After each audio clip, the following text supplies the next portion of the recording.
पूरी रामपुर और खतौली में उपचुनाव हो रहे हैं और कहने को तो ये उपचुनाव है, कोई फुल फ्लेज चुनाव नहीं। लेकिन नेताजी के निधन के बाद अखिलेश का ये पहला इम्तिहान है और इसलिए अखिलेश इस इम्तिहान में हर हाल में पास होना चाहते हैं। यही वजह है कि उन्होंने वो दाव चल दिया है जिसके बाद उपचुनाव में 24 की जंग की गूंज सुनाई दे रही है।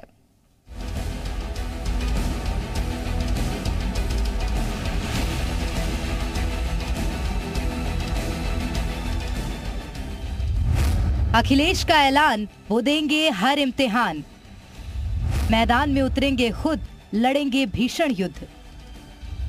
इशारों इशारों में 24 की जंग का आगाज। एक चुनाव अभी हो रहे हैं, उपचुनाव। इसके नतीजे 8 दिसंबर को आएंगे, लेकिन आगे एक और परीक्षा है, 24 की परीक्षा, और उस लड़ाई का ऐलान अखिलेश यादव ने अभी से कर दिया है। दरअसल कन्नौज में एक कार्यक्रम के दौरान अखिलेश ने कहा है कि वो कन्नौज से चुनाव लड़ेंगे। हम क्या करेंगे खाली बैठे घर पे? अरे हमारा काम ही चुनाव लड़ना है, चुनाव लड़ेंगे। यहाँ पे जहाँ पहला चुनाव लड़े वहाँ पे चुनाव लड़ेंगे। लड़ेंगे भी नहीं, वो तो चुनाव लड़ना ही लड़ना है, उसमें क्या रोकना है, इसमें क्या सवाल पूछना है। कन्नौज से लड़ेंगे भी। अरे वो तो अभी तय होगी पार्टी से, तो कन्नौज खाली है तो उसमें क्या करेंगे हम। हालांकि अखिलेश ने इशारों इशारों में कहा, लेकिन बात बड़ी कह दी।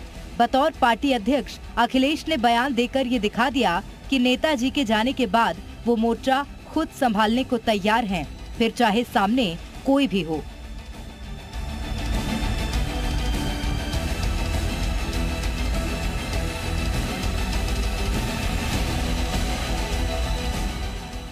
वहीं अखिलेश के ऐलान पर बीजेपी ने तंज कसने में देरी नहीं की है। बीजेपी का कहना है कि अभी भी तो वही चुनाव लड़ रहे हैं, बस चेहरा डिम्पल का है। और जहां तक बात कन्नौज से लड़ने की है, पार्टी उनकी है, वो कहीं से भी खड़े हो सकते हैं। सुना है अखिलेश यादव जी कन्नौज से चुनाव लड़ना चाहते हैं। जब मैनपुरी का उपचुनाव चल रहा है, ऐसे में उनका ये संकेत देना ये स्पष्ट कर देता है कि मैनपुरी का उपचुनाव समाजवादी पार्टी बुरी तरह से पराजित हो रही है। अखिलेश के इस उत्साह की बड़ी वजह समाजवादी पार्टी को उपचुनाव में मिला शिवपाल यादव का साथ माना जा रहा है, क्योंकि जो शिवपाल अब तक रूठे थे वो मंच पर साथ रहते हैं। ब्यूरो रिपोर्ट, जी मीडिया। एक और अखिलेश ने 24 की जंग की गर्जना की, तो वहीं इस चुनाव में भी उनकी कम घेराबंदी नहीं हो रही। मैनपुरी उपचुनाव में प्रचार को लेकर बीजेपी और सुहेल देव बहुजन समाज पार्टी ने हमला बोला है। डिप्टी सीएम केशव मौर्य ने कहा कि जो अखिलेश उपचुनाव में जाते तक नहीं थे, अब गली गली घूम रहे हैं।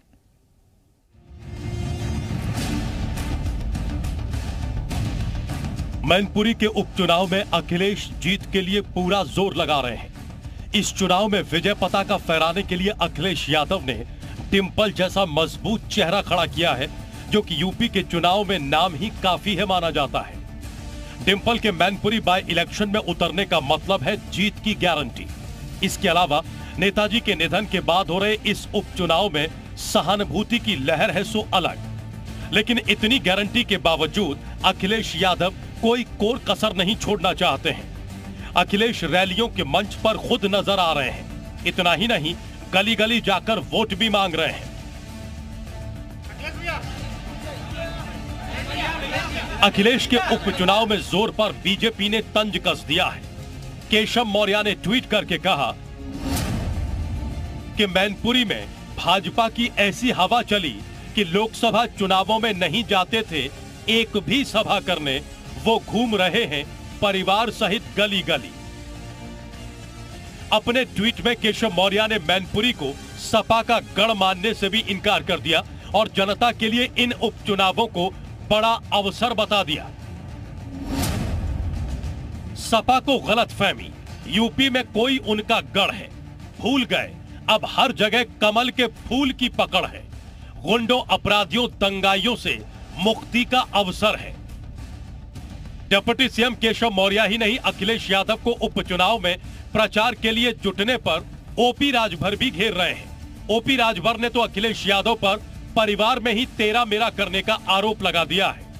ओपी राजभर ने कहा कि जब आजमगढ़ का उपचुनाव था तो अखिलेश यादव को हमारी बात बहुत बुरी लगी थी कि एसी कमरे से बाहर निकले, वहां चचेरा भाई चुनाव लड़ रहा था इसलिए नहीं गए। मैनपुरी में उनकी पत्नी लड़ रही हैं तो गांव-गांव घूम रहे हैं।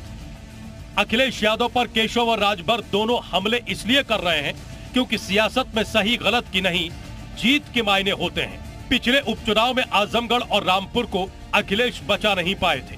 दोनों ही समाजवादी गढ़ सपा के हाथ से निकल गए थे। वहीं उसी चुनाव में साथ खड़े राजभर ने अखिलेश यादव पर एसी पॉलिटिक्स करने का आरोप मढ़ा था। ब्यूरो रिपोर्ट, जी मीडिया।